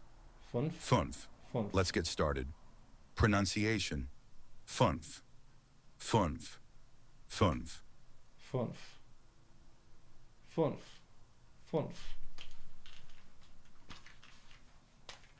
Oh, Nemo's posting a video. Hold on. Phonology right here. Connect more and save more with Optimum. Keep in touch with Optimum Fiber, the fastest fiber internet at home, and enjoy the coverage you need on. So you don't have to listen to an ad. about your favorite conlang. I'm Jan Measley, and in this episode we'll be looking at the noble tongue, Sindarin. How have I gone this long doing a conlang review series without talking about Tolkien's languages? I mean, seriously, the languages made by J.R.R. Tolkien are in the elite group of conlangs that people outside of the conlang community have actually heard of, though perhaps not by name. So I feel it's only fitting for the final conlang review I make this year to be one of Tolkien's works, a perfect halfway point for Conlang Critics Season 3. Sindarin is one... We're not gonna watch a 17-minute video? So that wasn't how you say funf? So the thing was wrong? They picked they had AI saying that anyway, so why would it be right? Wow, it is actually a beautiful cloud or a beautiful sunset-ish sunset right now. Not like sunset yet. I think actually, no, it actually is sunset. But the cloud, the sunset is happening over there, but I see it on my window over here, and I just see the clouds. So yeah, that's all. That's all I have to say about that. I'll figure that one out later. Long vowels are usually marked with an acute accent, as in some varieties of Fëanorian script. In Sindarin, long vowels and stressed monosyllables are marked with a circumflex, since they tended in such cases to be specially prolonged. Specially prolonged. I'll watch that phonology section right. I actually probably will watch this whole thing as soon as I finish this. Well, maybe not as soon as I finish this, but dang.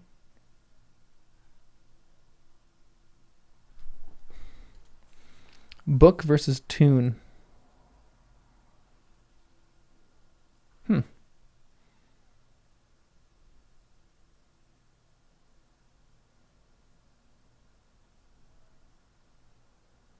Yeah, I like people who make just videos on whatever they want to make. Like, that's the channel that I want to subscribe to. That's what I'm going to make this channel. I'm just making videos that I want to make about Lord of the Rings. And if you want to jump along for the ride, feel free.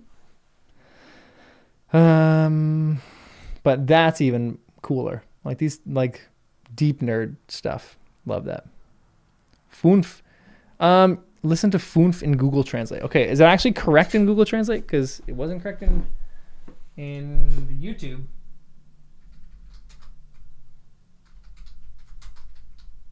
Google Translate funf.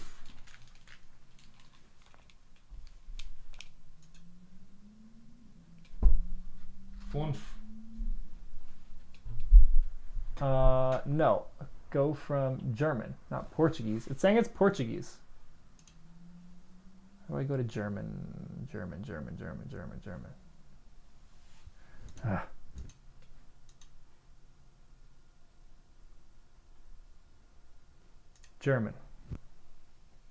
Funf.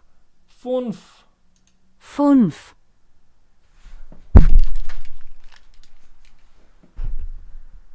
Funf. Funf. Still wrong? Come on. I'm just going to go to Google and type in funf. Funf. They just keep getting it wrong? Funf.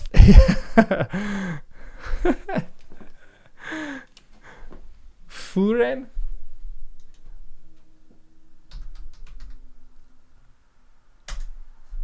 So many funfs. Voeren. Voeren. Voeren. Voeren. Voeren. Is that right or wrong? Probably wrong, right? Voeren. Same error. We're not getting anywhere with this, guys. I give up. I'll learn that one later. I love that it's still wrong. I love that you guys just know it too. All right, where are we? Stream. Try the French loon. Okay, this is the last one we're gonna try. Loon. Is it? Okay, let's see if it does this. All right, loon French. Lune. Lune. I feel like that's right. Right? Was that right or wrong? Lune. Lune. Lune. Yes, we got it. Lune. Yun. I don't even know how to say that. Lune. Yun. Lune. Lune. Lune. Lune. Lune. Lune. That double E make my mouth sound like an E, and then it's coming an O. That actually helps a ton. Lune. Lune. Lune. June. I'm gonna keep saying that. Lune. Lune. This is great. All right, let's keep going. This is so fun. I love that everyone knows this stuff too. You guys are actually helping me significantly. Lunatic. Lunatic. All right. Long vowels are usually marked with an acute accent, as in some varieties of Feanorian script. In Sindarin, I think we read that already. Hold on. So dune compared with dunedain often uses circumflex in other languages, such as a Dunic or Dwarvish has no significance. It is used merely to mark out these alien tongues, as with the use of K. Interesting. Final E is never mute or a mere sign of length as in English. To mark this final E, it is often, but not consistently, written A. With the E with the, what is that, umlaut thing over it? 2 dots? What's the 2 dots?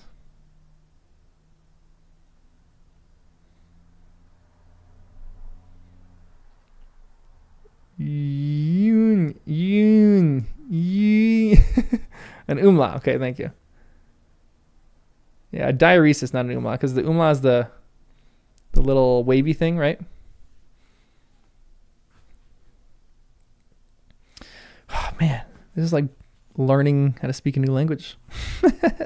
The groups ER, IR, UR, finally or before. So the groups ear, finally or before consonant are not intended to be pronounced as in English fern, fur, and fur, but rather as English air, ear, and or. Air, ear, or. Interesting. So that's why it's Feanor, not Fean. No, there's no OR. Where is Feanor? No, yeah, that's not right. Never mind, because that's an OR, not a ER, and IR, or a UR.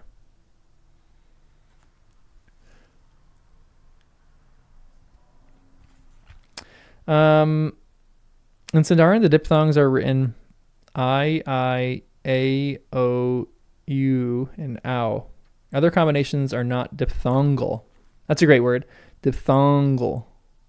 The writings of final ow as aw in accordance with English custom, but it is actually not common in Feanorian spellings. All these diphthongs were falling diphthongs, that is stressed on the first element and composed with the simple vowels run together.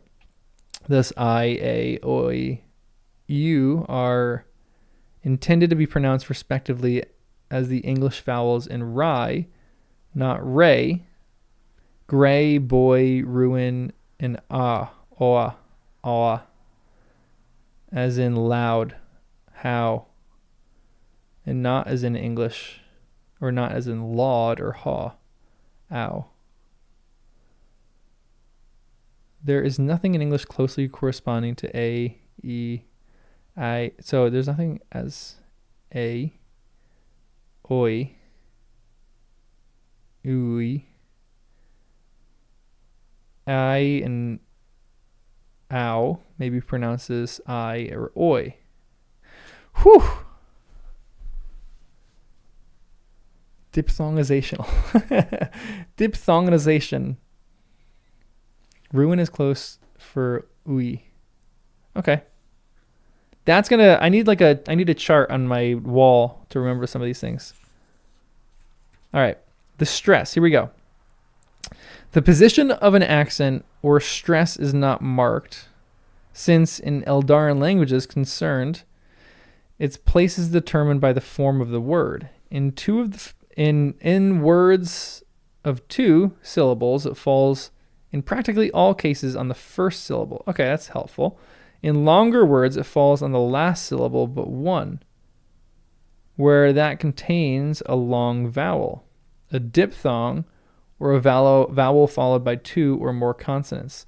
So short words, it's always in the first vowel. Long words, it's always in the last vowel. And then anytime there's a diphthong, that's where the stress is. Meaning 2 written vowels that are pronounced as 1. Interesting. Dipthongos. That was my favorite thing in the Greek language. The NG. The double gammas. The Western speaker might pronounce I as AE as I.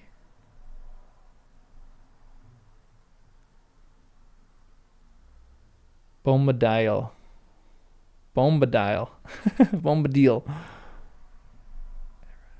Bruinine. So, Bruinine. Oh, interesting. So, Bruinine is not Bruinine. It's Brunine. Because it's like ruin as in, it's like the UI is in ruin. So, it's Brunin. Because the accent would be on the diphthong.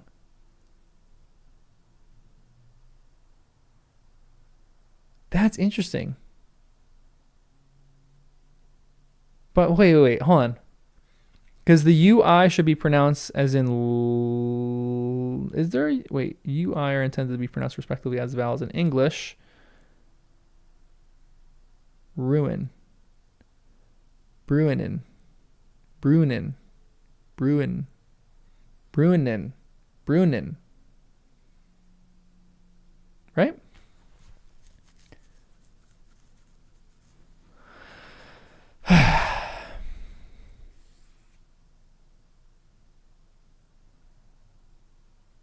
Brunin. Ryan, go to bed. Okay. More stress. Where the last syllable but one consonant has often a short value of vowel followed by only one consonant, the stress falls on the syllable before it. Wait. Where the last syllable but one consonant, I can't read because it's a change of a sentence. Where the last syllable but one contains as often a short vowel followed by only one or no consonants, the stress falls on the syllable before it, the third from the end. Words of the last form are favored in the Eldarin languages, especially Quenya. In the following examples, the stress vowel is marked by a capital letter. Isildur. Orom. That's interesting. I would have said Orome or Orom. It's Orom. Eresi. Erese. Feanor. And Kalima. Elentari. Denethor. Perianath. Ecthelion. Pelargir. Silvrin.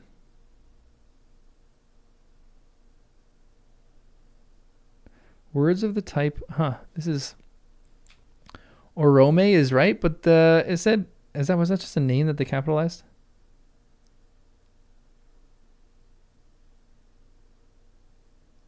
Everyone, go to Appendix E, go to the stress, because it says the capital letters, so it would be Orom. Because the stress it says is on the first syllable. It's a capitalized word.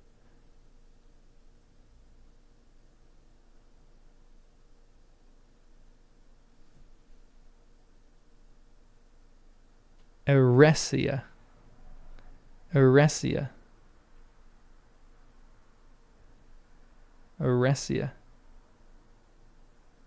And Kalima. Elentari. Perianath. Ecthelion. Pelargir.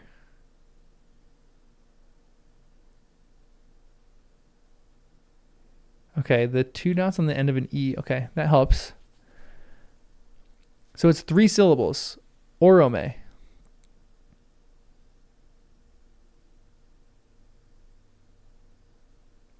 Orome. Bronte.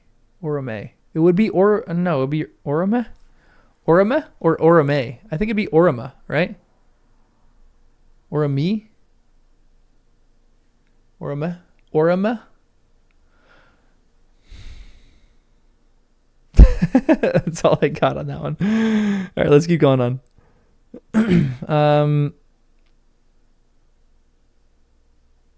They are commoner with the vowels I, U, as in Anduin, sunset west. They do not occur in Sindarin except in compounds. Note that Sindarin, DH, TH, CH are single consonants and represent single letters in the original scripts.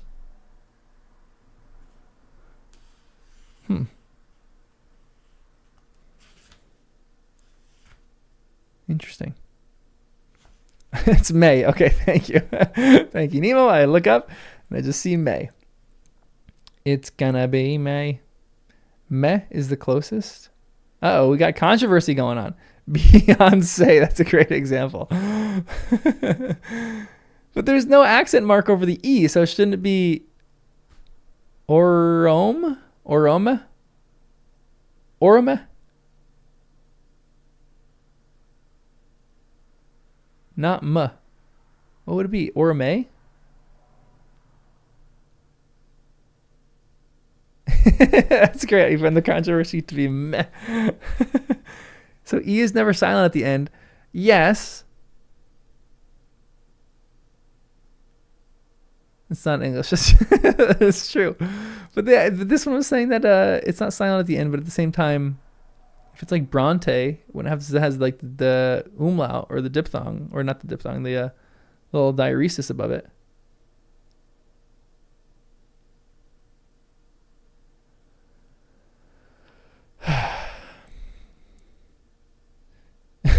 June.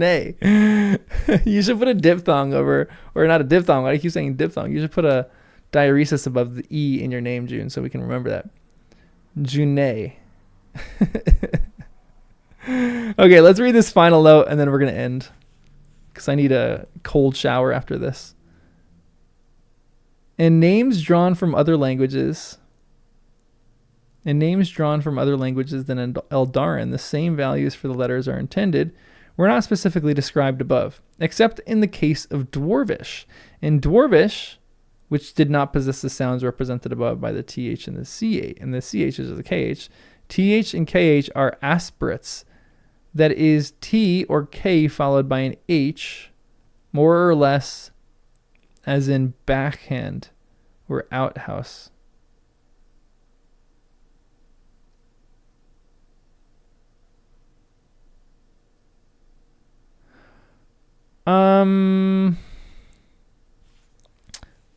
Hold on.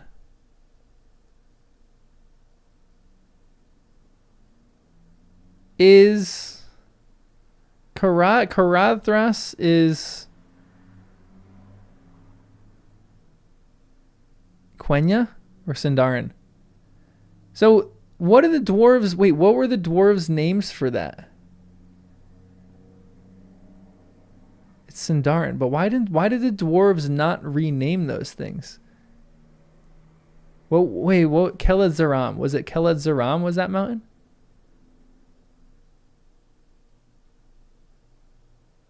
Karadras. Organized the spelling bee.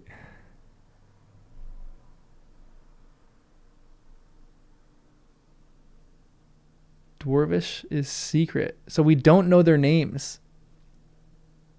So he used the Sindarin names. Gimli used the Sindarin names because he didn't want to reveal what the Dwarvish names were. That's interesting. Ah, that's so cool. Zirak Zigil. The Keled Zaram was the waters by the Keled Zaram, right? What was wasn't that the mountain right by the Miramir? Kelladram was the lake. Okay. Kelladram is Mirror. Okay, that makes sense.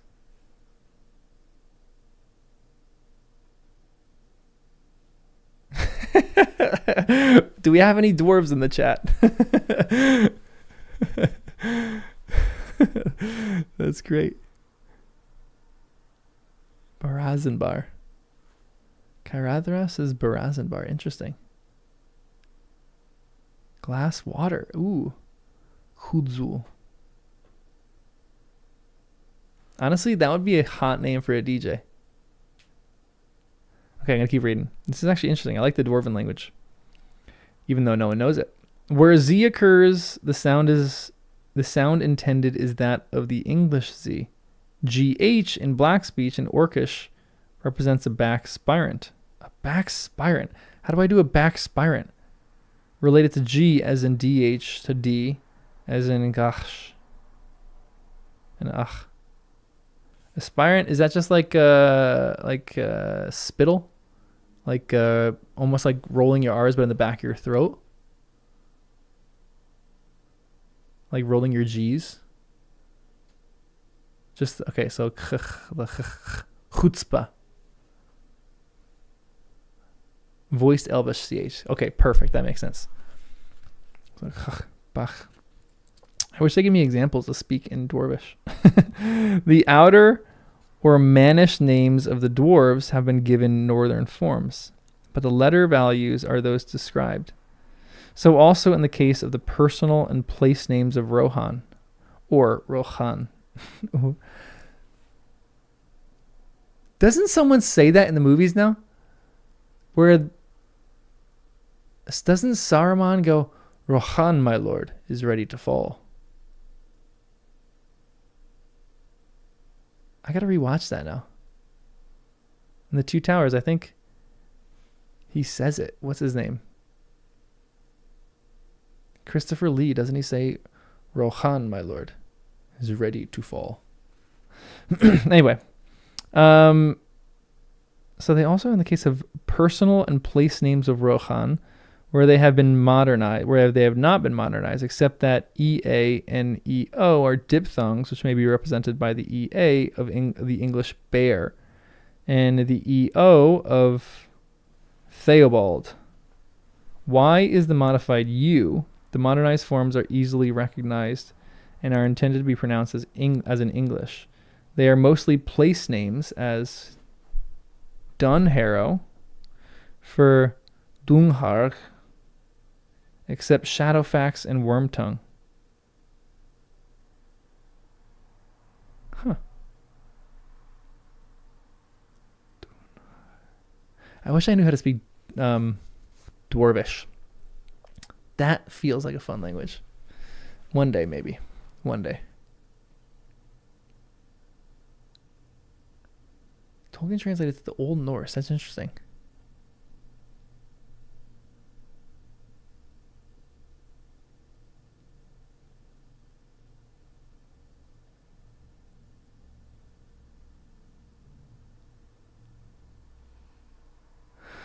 All right, that's about all my little brain can handle.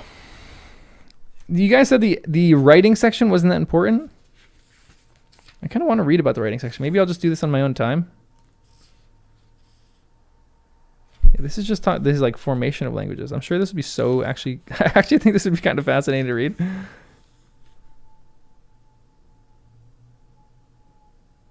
But this is the written form of the languages. So it doesn't matter so much. It doesn't matter as the prior. Honestly, maybe we'll do the writing section another time. When I actually do the appendix, maybe I'll just talk about the writing section too, because I would actually love to read this. It'd be kind of fun. Man, the appendices are huge. Appendix A is enormous. It's like not half the book. Like the last fourth of the book are the appendices. Appendices or appendixes?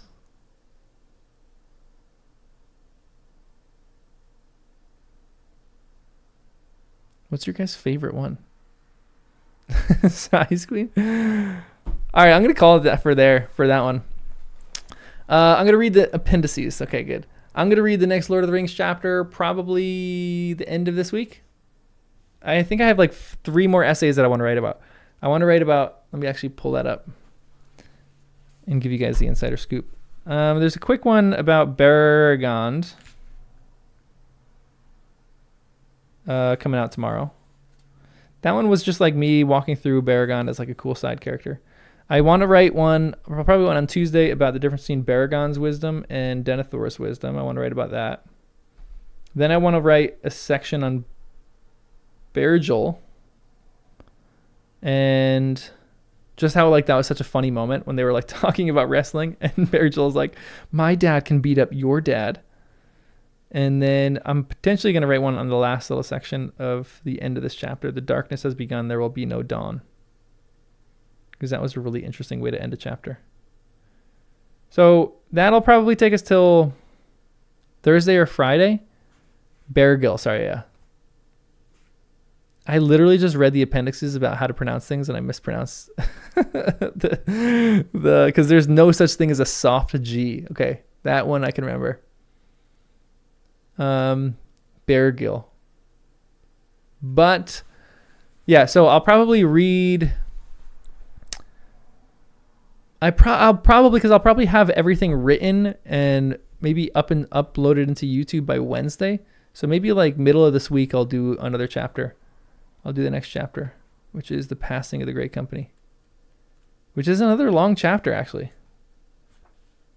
It's like another 20 pages. That's long for a live read. That'll be a fun live read. The mispronunciation is burgeoning to migraine. Migraine. Burgeoning with the soft G and the hard G. Burgeoning your migraine or burgeoning your migraine. I know. I probably have to print this out or reread this and just see what is going on here. But guys, I thank you for just coming and chilling with me as I figure out these pronunciations, because I don't think I could have done this on my own. Because you guys are this is fun because you guys are the language experts and the language nerds, and you guys can actually help me out with this. And I didn't feel judged. You guys were great. I'm gonna really start pissing off some. I should start doing that just to provoke people. In some videos, I'm gonna say, the John Dorian people. And people will rally in the streets. That'd be awful. That'd be terrible. In English, the E after the F is what forces it to be soft. After G, E after the G. Interesting. Good. I'm glad we have some good chapters coming up. I'm pretty pumped for them. I'm excited to keep reading. I'm excited to do The Hobbit. I'm excited to do The Silmarillion. The Silmarillion's gonna be fun. I keep saying that, but I'm just pumped. I feel like it's gonna be a fun next little bit while we read this. Next few years, to be honest. It's gonna be great. Chandorian.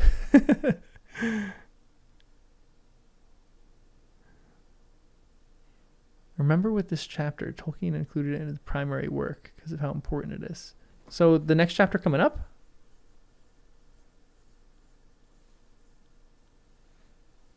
Action packed. All right, I like it. I like some good action packed stuff. He's a good action writer, to be honest, because he doesn't overblow action. Some writers overblow action where it's like they describe every little thing, and he doesn't, which is great. He describes the main tidbits. He describes it like almost like a general or like a captain would describe it. I really like it. It's like more to the point. So I'm pretty pumped. But we'll do that. Maybe like Wednesday. Maybe Wednesday or Thursday. That's probably my guess for a live read. So I'll probably see you guys then. I'm guessing it'll be in the night-ish. Not like crazy late, but maybe like around 5 or something like that. I don't know. Maybe we'll do it crazy late so that people who are all the way across the world can listen in the morning or something. I don't know. I'll figure it out and I'll let you guys know. I don't know. The tempest is in your juts or your guts. All right, guys. I'm going to call it a night. That was a fun stream. I actually really enjoyed that. Thank you guys so much for your help on my pronunciation. Thank you for your patience as well. Thank you for your patience. And I'll see you guys in some more videos. And and we'll see you. What does Namari mean, and how do you pronounce it? Hold on, let's do this real quick. Does Rings of Power actually have great pronunciations? That would be shocking if it did. Namari. Namare. How do I pronounce the IE at the end again? Oh, it's awful. It's awful with these. Namarie. Namarie. What does it mean? Farewell? Namarie. Namariese. What does Namarie mean, and what does Namariese mean? Farewell to you all and farewell to one person?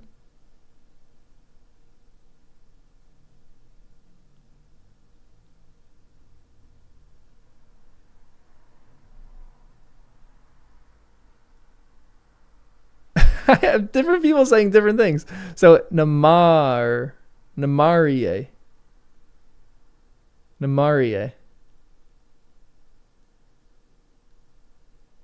The dialogue, yeah, the dialogue is rough in that. That's interesting that the oh, it just means farewell. That's interesting that the pronunciations are actually pretty good. I respect that now. I respect that. Someone should make a video about that. One of you guys should make a video about that. Namarie is in the song? Which one? Interesting.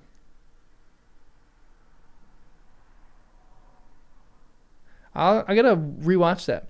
You know what I found out last little bit before I leave? I was making a video because I was making one on Gandalf or something like that.